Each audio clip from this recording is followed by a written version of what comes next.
Welcome back to What Self-Care Looks Like. I am Brittany Elliott. Happy October.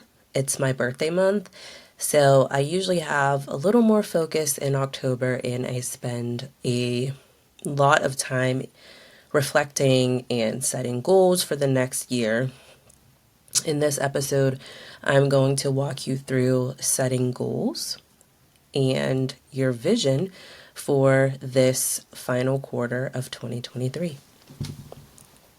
I am a huge advocate for vision boards and vision statements because I truly believe they work.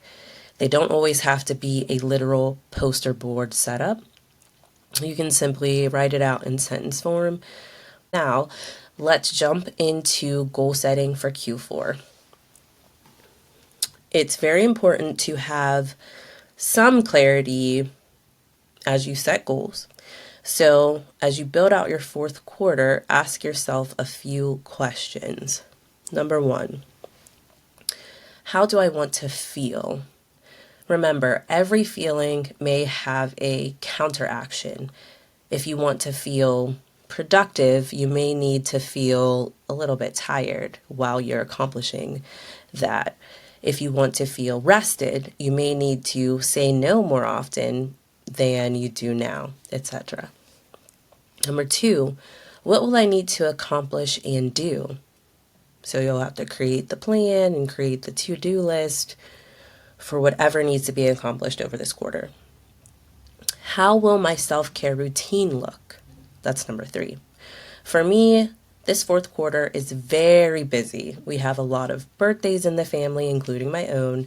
School and the community is filled with fall and Halloween activities, which bleed into Thanksgiving, then all of the December holidays. So how will your self-care routine look as the demands of the fourth quarter change? Number four, how will I assess how I am feeling? This could be more time in your B room. So remember, the B room is the time when or place where you hear your thoughts the clearest. This could mean you need to have more journal entries. Maybe you have to wake up earlier to meditate and check in with yourself, and so on. Number five, who is my person? If you get stressed during this time of year, you need to determine who your person is for unloading emotions when needed. For me, it's my husband. So whoever that person is for you, let them know any concerns you have about this quarter and let them know you'd like them to check in with you more or how you truly like them to support you this time of year. And question number six is, how will I be present? Determine what is your way of feeling present. Now let's set some goals based on your wellness points. Remember, the wellness points are social wellness, physical wellness, spiritual wellness, emotional wellness, and intellectual wellness. They all work together to help us feel the most whole as possible as mothers. Social wellness. How do you want your relationships with others to look? Your social wellness goal could be to have a date night with your spouse twice a month, or to take the kids out for a family day activity once per month. Physical wellness.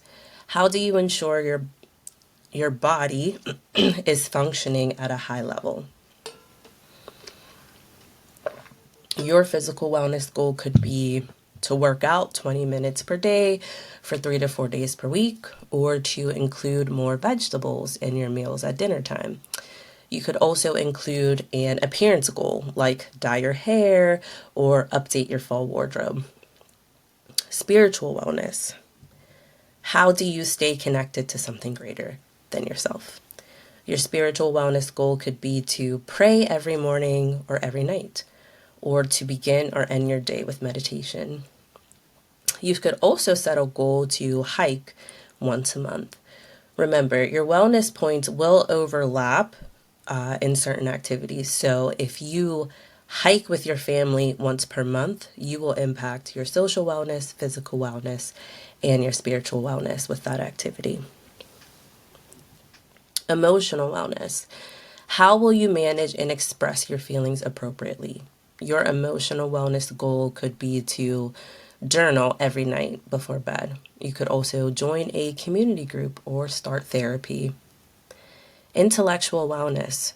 How will you find ways to expand your creativity, knowledge, and skills? Your intellectual wellness goal could be to earn a certification or learn how to knit or to join a book club. Write down your goals. Write them down and commit to them. Don't negotiate yourself out of them. Yes, there will be things that come up and will seem more important than your goals, but remember, they are not. Create a system that allows you to accomplish your goals and fulfill your motherhood duties at the same time. So that is the bulk of it.